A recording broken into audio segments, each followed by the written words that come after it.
It was the WWF, Worldwide Wrestling Federation of Politics. When John Kasich looks like the presidential one on the platform, you know that there's a problem. Deep breaths, Randall. Deep breaths on the voice of resistance.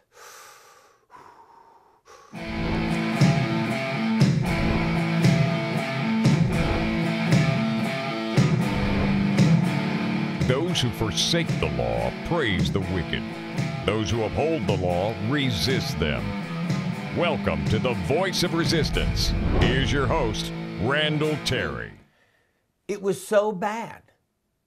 If you missed the Republican debate, you're probably none the worse for it. And you know that I have covered every debate, at least every Republican debate. Some of the Democratic debates were such yawners, they were buried in the middle of a football game or some award ceremony. But this was just bad. I'm going to play a clip in a second, and I thought, well, I'll play the lowlights. I'll play the clips. And then I thought, well, I have to play the whole debate. I'm not going to use my whole show to play the entire debate. It was that bad. And it was primarily, not exclusively, but primarily, let's get Trump. So you had Rubio and Cruz on either side of Trump doing everything they could to throttle him, break his kneecaps, call names. And listen, that's Trump's strength. So he went right back at them, name calling. It was the worst debate that I've seen yet. And this is how bad it was. John Kasich, governor of Ohio, almost looked good.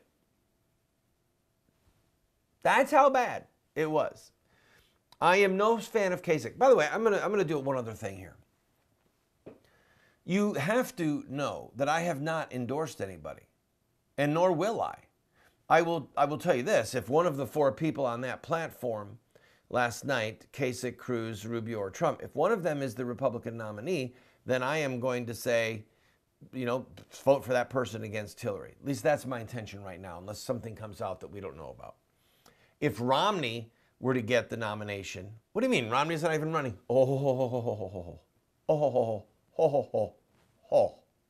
He's running. I'll get to that in a minute. Oh, he's running. If Romney were to get the nomination, I don't know. But anyway, so I'm not endorsing anybody because that is not my place as a host, okay? I'm listening to various radio people, and I'm listening to them endorse and trashing certain people. It's bad communications, and I'm not going to do it. I'm not going to do it. There are elements about 3 of the 4 candidates that I like up there. I don't like John Kasich. I don't trust John Kasich. I think that he is a treacherous Catholic. In fact, I'll deal with this now. Kasich is on the record as saying if you own a business and a homosexual couple comes to you and wants to have you film their wedding or, you know, make their cupcakes for their wedding, you have to do it. So this is a man who professes to be a faithful Catholic, and yet he's siding with the statist, tyrannical, godless decision of Obergefell, so much so that, sorry, if you're an evangelical business owner or a devout Roman Catholic business owner and you want to not be involved in a homosexual wedding, well, that's too bad. He said, if you won't serve homosexuals today, who are you going to not serve tomorrow? A divorced person? What a non sequitur. What a jump. There's no correlation there. There's no correlation. So I don't like Kasich. I don't trust him. And I would, of the 4 of them, I think he would be our worst pick.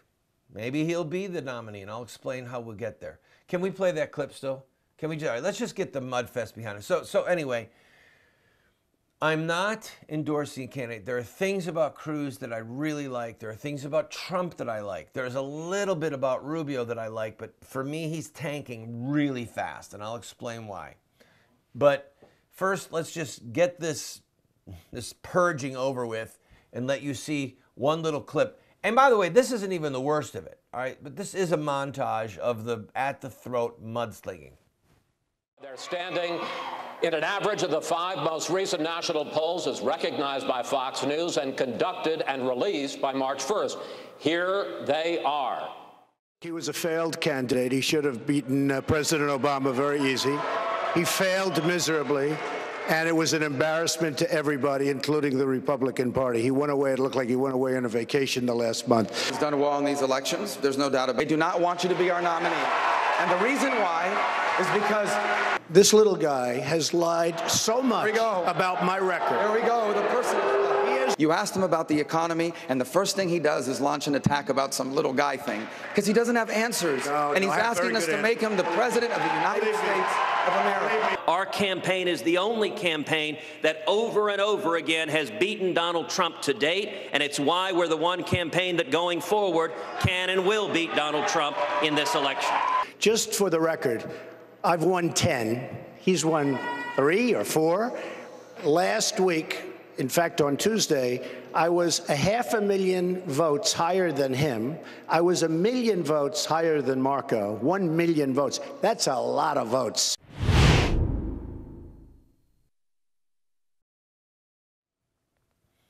So there you have it. It was enormous insults about the size of people's hands and the size of their body and mockery and con man and when we come back, I want to look at various elements. I want to explain to you what Romney is doing, in case you didn't hear about the news yesterday. I want to talk to you about what Romney is doing and talk about the meltdown that's going on in the establishment, in the Republican Party. Please stay with me. I promise you that you're going to learn things today that will be of great help to you as we go forward in this presidential primary season.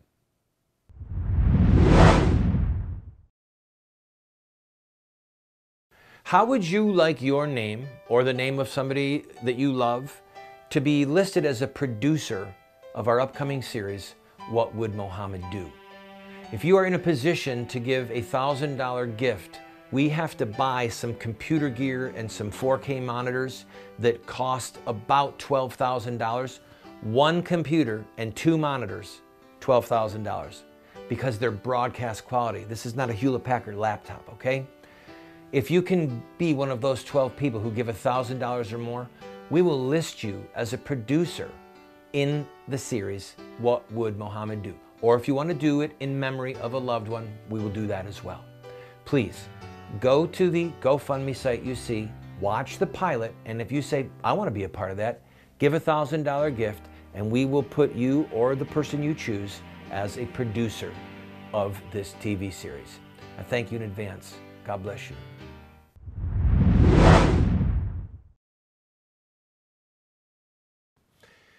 In a moment, I'm going to explain to you why parts of the conservative establishment and the GOP establishment would rather have Hillary as president than Donald Trump as president. I'm going to explain that in detail, so stay with me, please. But first, I want to explain to you 2 things about Marco Rubio and Mitt Romney. In case you missed it, Mitt Romney came out forcefully, fiercely against Donald Trump. Donald Trump responded in kind, talking throughout the day yesterday and in the debate last night about what a failed candidate Romney was, how Romney was begging for his support back in 2012, and then Romney basically went AWOL, just left the playing field. Where did he go? His horrible debate performance in the third debate. And I remember watching the third debate in 2012, yelling at the television, what is Romney doing? So what Romney is doing right now, please mark this in your mind. And if I'm wrong, then like so many other TV and radio hosts, you probably won't forget that I said this, or rather you probably will forget that I said it.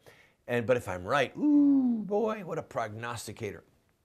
Here's what I think is going on. I think Romney told people in Florida, vote for Cruz. He told people in Ohio, vote for Kasich. He said to people in other places, if Cruz is even close in other states, for next Tuesday's primary and for the primaries on the 15th, vote for Cruz. In other words, I'm not endorsing anyone. I'm telling you to vote. I know, it's crazy. I'm telling you to scatter your vote. All right, so why would he do that? The goal is not to beat Donald Trump. The goal is to keep him from having 1,237 delegates when he gets to the convention, the Republican convention. It's to force a brokered convention. All right? That's all this is about. Because Florida and Ohio, both very delegate-rich states, are winner-take-all. So if Cruz comes back in the next 12 days, 11 days, and with $25 million being poured in, squeaks a victory past Trump. He gets 32.5%. Trump gets 32%. It's Cruz who gets the 99 delegates, all of them. If you've been following the delegate count, it's proportional. Most of the states we've had so far, if not all of them, have been proportional. They distribute the delegates. So what Romney is suggesting is that the remaining candidates band together to deny Trump the number he needs to become the nominee and to go into the convention, the Republican convention, as the guy with the 1,237 delegate vote count. But couple that with Rubio. Have you watched Rubio in the last 72 hours? It's a complete transformation. Rubio, somebody has gotten to Marco Rubio. I'm telling you this. Somebody has gotten to him. So here's what my thinking is, all right? I'm going to bring it down to my prediction. I think that some very wealthy people or their representatives sat down with Marco Rubio, maybe had a phone call, and said, Senator Rubio, you've done such a great job thus far. The pathway to the White House for you, it's really not looking that good. However, you're being a great soldier. We know that you're a friend of the Bush family. We know that you're a true conservative. We know that you love this country. And I think that you know, Mr. Rubio, that Donald Trump is not a true Republican. Well, I mean, I agree with some of it. No, Mr. Rubio, just listen. Here's our plan. Here's our suggestion. Here's something you might consider doing. We don't know how honey-covered the words are. But they say to him, here are things that we want you to talk about. We want you to talk about him being a con man. We want you to talk about saving the party of Lincoln and Reagan from Donald Trump. We want you to go after his business dealings in which they failed. We want you to go after Trump University. We want you to go after, and then fill in the blanks. And we want you to take this to him. We want you to mock him. Senator Rubio, you know that he's been mocking other people. And Jeb Bush said, you know, you can't insult your way to the White House. Well, he might be insulting his way to the Republican nomination, Senator Rubio. We need you to stop him. We need you to stop him. And then here's where, all right, now back to me. Here's where the Rubio-Romney connection happens. About 5 days ago, Rubio came out and said, Romney is not going to endorse me. All right, who said he was? That was weird. That was weird. And it was right around that time that Mitt Romney comes crashing in on Trump. Rubio goes at his throat. What I think, this is total conjecture, I have no proof. This is only because I follow politics, unfortunately, almost day and night. I think Romney wants to be the nominee. I think he wants to be the white horse. I think he wants to be the elder statesman who, when Trump gets to the convention, doesn't have enough delegates because of Romney pulling strings in the background, that they're going to say to Rubio, Marco, it's not your turn now, but it will be soon. We're going to offer you the VP, the vice presidential nomination under Romney. What do you think? Romney's in his 60s. He's old enough to be Rubio's dad. Okay, Rubio's in his young 40s.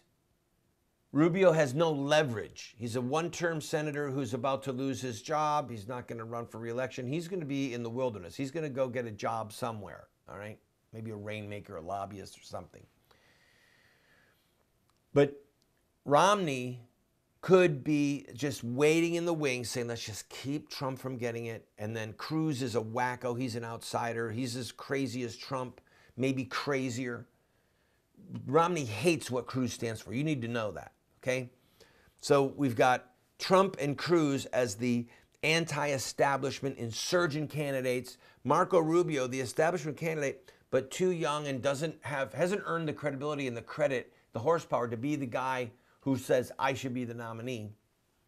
John Kasich, numerically, is doing worse than Rubio. He's in single digits. Rubio's at least neck and neck with Cruz in many states. So Romney's people are just beginning. They're salivating. They're looking, saying, Romney can be the one who saves the party. He's an electable candidate. He almost beat Hillary. He gets to be the knight in shining armor who comes in on the white horse. We throw Rubio a bone. We keep the insurgents, Cruz, and Trump from getting the nomination. And maybe we even tell Kasich, look, we'll make you Secretary of State. Very prestigious job. He gets to travel around the world. Or if you'd like, you can be one of the secretaries of something domestically. That's what I think is going on. If I'm right, we'll play this tape, right? If I'm right, we will play this tape when it all happens. If I'm wrong, you have my blessing to completely forget everything that I said. Here, I'll do the Obi-Wan Kenobi thing. I think it's time to go to a commercial.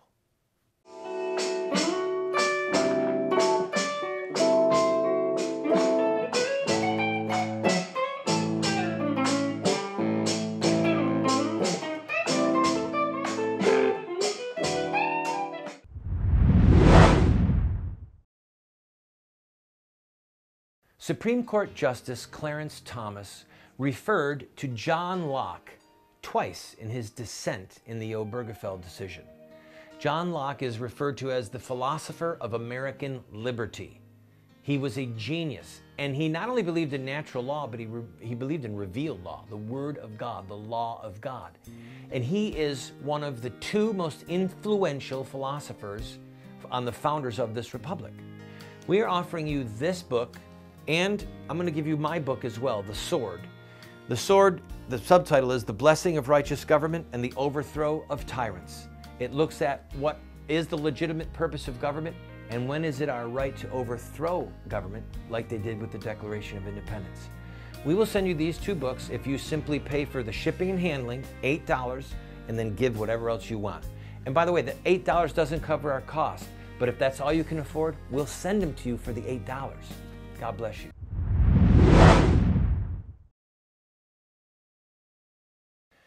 In 2012, I voted for president for the only true pro-life option in that campaign. Myself.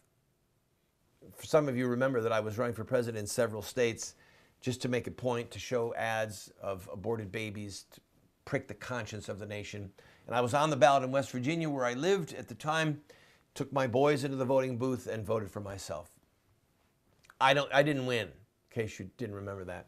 I did beat Obama, by the way, in 14 counties in Oklahoma. In the Democratic primary, I beat a sitting president in 14 counties, and I'm still waiting to take the oath of office for those counties, but they haven't called. All kidding aside, there's actually a reason why the Republican establishment, and especially the inside the Beltway establishment of Washington, D.C., the conservative establishment, would rather have Hillary as president than Donald Trump as president. And by the way, the Beltway, when you hear that phrase, it's talking about Interstate 495. Put a map up for them, would you please? There's Northern Virginia, Southern Maryland. This is a part of the greater D.C. area. I lived inside the Beltway for 3 years. We functioned there. We had an activist embassy, if you will. People staying at our home, activism constantly, protests, press conferences. And I've been dealing, and for years before that, I had an office inside the Beltway. years earlier. And I'm just, unfortunately, I've had way too much time inside of DC, way too familiar with what's going on, and in some ways been the barking dog on the parade route of the establishment, the GOP establishment, the conservative, pro-family, religious right establishment. I'm going to explain to you why they would rather have Hillary. It's a multi-million-dollar industry. The religious establishment, the religious right, the conservative establishment is a multi-billion-dollar industry. It's a fundraising industry. If they have Hillary as president, they can raise money to stand against her. Send us money now to fight Hillary's agenda. Our country needs to be saved from Obama's third term, and we know how we can hem her in. Send us money so that we can encourage Speaker Ryan and Senate Leader McConnell to resist blah, blah, blah. So they become, on a fundraising level, they become the shrill voice that's pressing the hot buttons that says, send us money so we can stand against Hillary. Now, if Mitt Romney becomes president or some Republican establishment person, then they say, actually, you know what, I'm going to take a break and I'll explain to you why it would be okay for them to have somebody like that, but Trump is the worst scenario of the three. Okay, don't go away. Friend, this TV show represents a mission. It's to be a voice of resistance to the evil in the land, but also to inspire people like you to take a stand at any level that you might be able to equip you, to inspire you, to challenge you, to give you the rhetorical ammunition that you need. But we still have to pay bills. This program, as you know if you're a regular viewer, we don't spend a lot of time raising money. We don't spend a lot of time saying, oh, you need to buy this and we're going to run. No. We're bringing you a message, but we still have bills that we need to pay.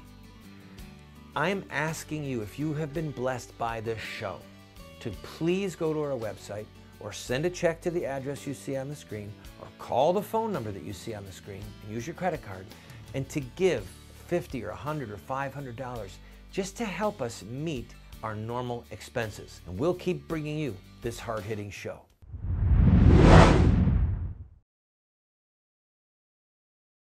Think about this with me. The religious right and the conservative establishment has not had a single major victory in over 40 years of fundraising. From the giveaway of the Panama Canal under Jimmy Carter to present. Think of all the ills, think of all the evils. Not one major victory. But they still have the issues. They have the hot button issues that they can raise money. So if they have Hillary in the White House, send money, help us stand against her. If they get a Republican establishment candidate in the White House, then they say, send us your petitions, sign the petition so that we can encourage President Republican to undo Obama's thing or whatever. They then have somebody they have access to. Pictures, photo ops, invitations to meetings. So whether it's Hillary or it's a Republican establishment campaign candidate, they still have what they need to maintain their balance of power and their ability to raise money. It's a multi-billion-dollar fundraising industry, even though they have no victories to show for it. If Trump wins, what do they do? What do they say? Where do they go? I mean, if they didn't help Trump get to office, if they spoke against him, which many of them have, then what? Are they going to get invited to the party? Are they going to have access? What are they going to say? Here's what their new fundraisers are going to say. These are funny because they're not true. Help us defend Trump from the onslaught of the GOP establishment. Oops, we were that. Help us urge Trump to defy Mitch McConnell and Paul Ryan. Oops, we forgot to say that one 3 months ago.